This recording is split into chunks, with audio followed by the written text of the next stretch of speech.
ఎన్నికలైన తర్వాత జనాన్ని ఈరోజు కలవటం జరిగింది.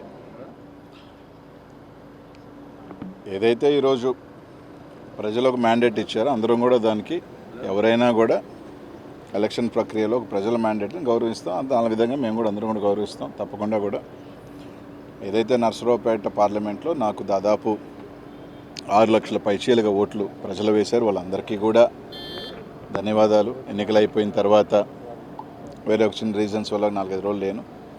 వాళ్ళందరికీ కూడా ధన్యవాదాలు. తప్పకుండా వైఎస్ఆర్సీపీ కార్యకర్తలు నాయకులకి తొందరలో కూడా అందుబాటులో ఉంటాం. అదేవిధంగా పార్లమెంట్లో ఒక 40,000 ఓట్లు నేను ఆ ప్రాంతానికి కొత్త అయినా కూడా దాదాపు నాకు ఎక్కువ రావటం జరిగింది. సో వాళ్ళందరికీ కూడా ధన్యవాదాలు.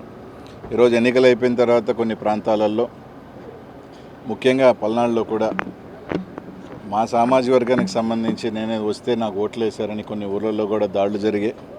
కొన్ని ఊర్లలో భయభ్రాంతులు కూడా కొన్ని జరగడం జరిగింది. వినుకొండ కానీ సత్తెనపల్లి కానీ.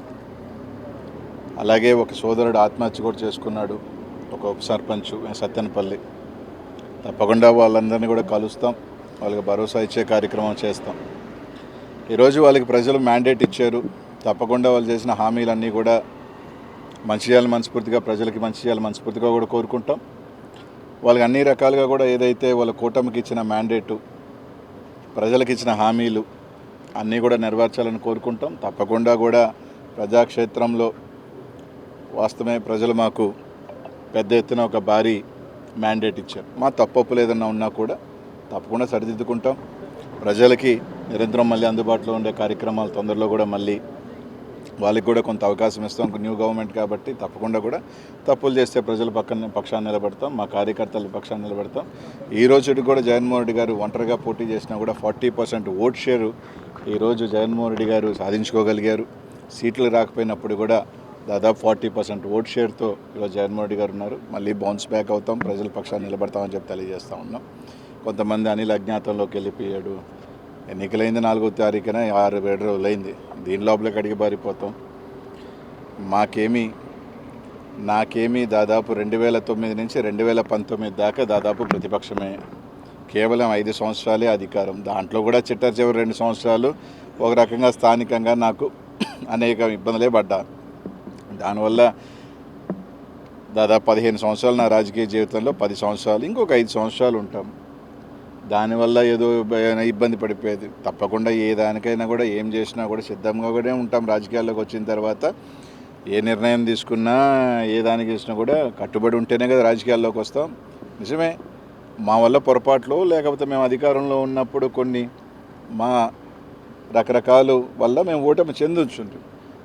ఓటమి చెందినంత మాత్రాన దాన్ని సరిదిద్దుకొని మళ్ళీ వెళ్తాం. మాలో లోపాలేంటి? కొంతమంది చెప్తా ఉన్నారు మంత్రుల వల్ల నోటు దూల వల్ల ఓడిపోయారు, మంత్రులు దీనివల్ల ఓడిపోయారని. రైట్, నిజంగా మా పొరపాట్లు ఉంటే ఎవరైనా కానీ తప్పకుండా మా తరపున సరి చేసుకోవాలంటే సరి చేసుకుంటాం. ప్రజలు మేము అలా ఉన్నాం కాబట్టి మాకు ఈ మ్యాండేట్ ఇచ్చారు మా అందరికీ అనుకుంటే తప్పకుండా దానికి సంబంధించి సరిదిద్దుకొని ఇంకా మెరుగ్గా వెళ్తాం. ఒక అపజయం కానీ వస్తే ఆ అపజయంలో నుంచి మనం సరిదిద్దుకొని దీంట్లో ఓహో ఇది పొరపాటు జరిగింది అని చెప్పుకొని గెలుపు దిశగా దాన్ని ముందు తీసుకువెళ్ళే ఆలోచనలో వెళ్తాం తప్ప ఓడిపోయాము కాబట్టి కృంగిపోయి మూల కూర్చునే పరిస్థితి అయితే ఉండదు. తప్పకుండా నా రాజకీయంలో నాకేం ఓటమేం కొత్త కాదు. 29 సంవత్సరాల్లోనే ఓటమిని చూసినా, ఎదుర్కొన్నా. భగవంతుడి దయ వల్ల కొంతమంది కోరుకున్నట్టు ఒక చిన్న స్థాయి వ్యక్తిని, ఎవరు అండదండలు లేకపోయినా ఈ రాష్ట్రంలో చిన్న వయసులోనే 2 సార్లు ఎమ్మెల్యే అయినా ఉండి, మంత్రి అయినా ఉండి. అది జగన్మోహన్ రెడ్డి గారి ఆశీస్సుల వల్ల, మా నెల్లూరు ప్రజల ఆశీస్సుల వల్ల. ఆయనతో వెంట ఉంటాం. ఆయనకు మంచి ఉన్నప్పుడు బాగున్నాం, ఆయన బాగా కష్టంలో ఉన్న ఆయన ప్రతిభ ఉన్నాం. బాగున్నప్పుడు మమ్మల్ని బాగా చూసుకున్నాడు. ఈరోజు ఆయన మళ్ళీ కూడా ఆయనతోనే ఉంటాం, ఆయనతోనే నడుస్తాం, కడదాకా కూడా ఆయనతో ప్రయాణం చేస్తాం. ఆయన కష్టాల్లో ఉంటాం, అన్నింటిలో ఉంటాం. మేము ప్రజల పక్షాన ఉంటాం. వాళ్ళు కానీ ఏదైతే హామీలు ఇచ్చారో లేకపోతే ఖచ్చితంగా నిలదీసే కార్యక్రమం కూడా చేస్తాం. కానీ దాంట్లో మాలో లోపాలని సరిదిద్దుకుంటాం. తప్పకుండా కొందరు చెప్పినట్టు మాలో ఏమైనా లోపాలు ఉంటేనే ఏదో ఒక చిన్న ఉంటే తప్పకుండా సరిదిద్దుకొని ఇంకా మెరుగ్గా వచ్చే కార్యక్రమం చేస్తాం. దాడులు దయచేసి ఈరోజు వాళ్ళకి మ్యాండేట్ ఇచ్చారు. ఈరోజు ఆ రోజులని చూస్తున్నాం. పల్నాడులో ఏ విధంగా దాడులు చేస్తున్నారు, ఏ విధంగా ఊర్ల మీద పడి చేస్తున్నారు. వాళ్ళు ఆలోచన చేసుకోవాలా. వాళ్ళే చెప్పారు మేము దాడులు చేసాం కాబట్టి మేము అధికారం కోల్పోయాము రకరకాలని. ఇప్పుడు వాళ్ళు చేస్తున్నారు, వాళ్ళ భాష తీరు మార్చుకోకపోతే వాళ్ళు కూడా 2029లో తప్పకుండా కూడా కూర్చుంటారు, అదేం ఇబ్బంది ఏం లేదు. మా భాషలు బాగాలేను అన్నప్పుడు మమ్మల్ని అన్నప్పుడు వాళ్ళు ఈరోజు మాట్లాడే భాషలు కూడా తప్పకుండా ఉంటాయి. కాబట్టి తప్పకుండా ఎవరు యాడికి ఏమి వెళ్ళిపోం. ఖచ్చితంగా వాళ్ళు కూడా ఓడిపోయినప్పుడు కొన్ని నెలల తరబడో ఇలా సంవత్సరాల తరబడో వాళ్ళు కూడా ఇళ్లలోనే ఉన్నారు, అవకాశాలు ఇచ్చారు ప్రభుత్వాలకు కూడా. ఈరోజు కూడా ఖచ్చితంగా ఈరోజు అయిందే 4వ తారీఖు ఎన్నిక అయిపోయింది. ఎన్నిక అయిపోగానే వచ్చి రోడ్ల మీద పడవం కదా. వచ్చిన తర్వాత ఆ ప్రభుత్వానికి టైం ఇస్తాం, వెచ్చి ఉంటాం, అంతమించి ఇంకేం లేదు.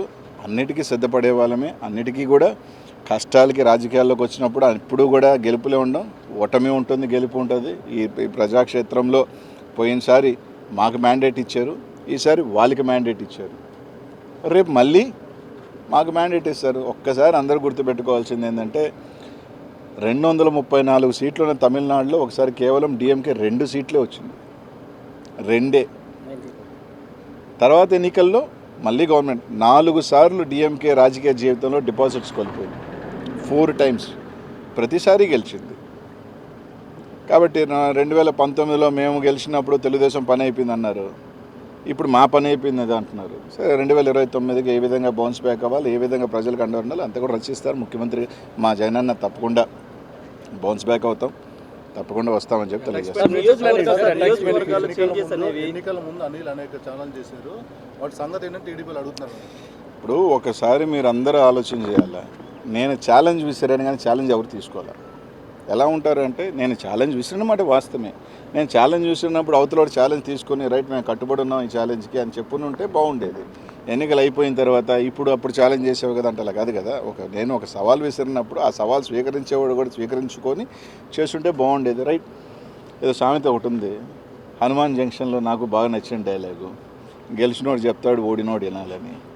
ఈరోజు వాళ్ళు చెప్తున్నారు, మేము వింటాం, పర్వాలేదు. ఈరోజు వాళ్ళు ఏదైనా చెప్తున్నారు, రైట్, వాళ్ళు ట్రోల్ చేసుకునే అబ్బాయి ఇబ్బంది ఏం లేదు. ట్రోల్ చేసుకునే స్థాయిలో మేము ఉన్నాము అంటే మేము ఎదిగినట్టే. We are in public, good publicity or bad publicity is a publicity. నియోజకవర్గాల మార్పులు ఓటమిలో ఎంతవరకు ఫ్యాక్టర్కి పనిచేయండి? ఏమీ ఇప్పుడు పల్నాడులో నాకు 40,000 ఓట్లు ఎమ్మెల్యేల కన్నా ఎక్కువ వచ్చినాయి కదా, అంటే మీ కొరకే కాదు ఓవరాల్గా చెప్తున్నా. కాబట్టి అదేం పెద్ద నేను కోరుకోను, ఎందుకంటే ఇంత పెద్ద ఎలక్షన్ దీంట్లో కొన్ని దగ్గరలో చూసుకున్నప్పుడు రకరకాల అనుమానాలు ఉన్నాయి, రకరకాలు ఉన్నాయి. కాబట్టి అదేం పెద్ద ఫ్యాక్టరీ నేను అనుకోను. వేరియస్ రీజన్స్ అన్వేషిస్తూ ఉన్నారు, కొన్ని మాకు తెలుసుకోని కారణాలు, మా నాయకులు కూడా కారణాలు ఎందుకు పోయినాయి, రకరకాల కారణాలని వాళ్ళు అన్వేషిస్తున్నారు, మేము అన్వేషిస్తున్నాం. తప్పకుండా దాన్ని అంతా కూడా ఓవర్ హెడ్ చేసుకొని వాళ్ళు ఇచ్చిన హామీలు కానీ రకరకాలు కానీ ఖచ్చితంగా నిలబడి వాళ్ళు చెప్పిన హామీలు ఉన్నాయి కదా, అవి కూడా ప్రజలకు చేయాలా, చేయకపోతే తప్పకుండా ప్రజాపక్షాన్ని నిలబడతాం. తప్పకుండా ప్రతి ఒక్క కార్యకర్త కూడా జగన్మోహన్ రెడ్డి గారు అండగా ఉంటారు, మేము అందరం కూడా అండగా ఉంటాం. తొందరలోనే దానికి సంబంధించింది కూడా ఇది చేస్తాం. తప్పకుండానే అందరం కూడా ఎప్పుడు కూడా ఏ గవర్నమెంట్కైనా కూడా కొంత టైం అనేది ఇస్తారు, ఎవరైనా కూడా ఒక 6 months 1 year దేనికైనా కూడా ఒక స్టార్టింగ్ పీరియడ్ ఉంటుంది, వేచి ఉంటాం. తప్పకుండా వాచ్ చేస్తాం, చూస్తాం, మంచి చేస్తే తప్పకుండా మంచి చేయాలని కోరుకుంటాం. పవన్ కళ్యాణ్ అసెంబ్లీకి గేట్ కూడా తాకనివ్వని నేను అనలేదే, అసెంబ్లీకి పంపించిన అసెంబ్లీకి వెళ్ళడం చెప్పారు. నేను అనలేదే, జనసేన కార్యకర్తలు పెద్ద ఎత్తున మీ మీద ట్రోల్ చేస్తున్నారు. నేను అనలేదే అన్నమాట. ప్రమాణ స్వీకారం చేసి తప్పకుండా నేను చెప్పేది ఏంటంటే పవన్ కళ్యాణ్ గేట్ దాటేది ఫస్ట్ ఆఫ్ ఆల్ నేను అనలేదు. ఫస్ట్ ఆఫ్ ఆల్ అది నేను అనలేదు, పక్కన పెట్టుకోండి, రైట్. ఇదే పవన్ కళ్యాణ్ గారు గతంలో ఓడిపోయారు, ఇప్పుడు గెలిచారు, అంతే. దాంట్లో ఏముంది, రేపు అనేది మళ్ళీ ఉంటుంది కదా రాజకీయాల్లో it is a cycle. Congress party 10 years ఉంది, 15 years లేదు. చంద్రబాబు నాయుడు గారు కూడా 4 సార్లు ఓడిపోయారు, మళ్ళీ వచ్చారు కదా. అలా అని రేపు రాలేని ఎలా అనుకుంటాం? సరే, ఎవరు అనుకోవటం వాళ్ళ ఉద్దేశంలో మేము రాము అని అనుకుంటున్నారు, మేము ఎలా బౌన్స్ బ్యాక్ అవ్వాలని మేము అనుకుంటున్నాం అంతే.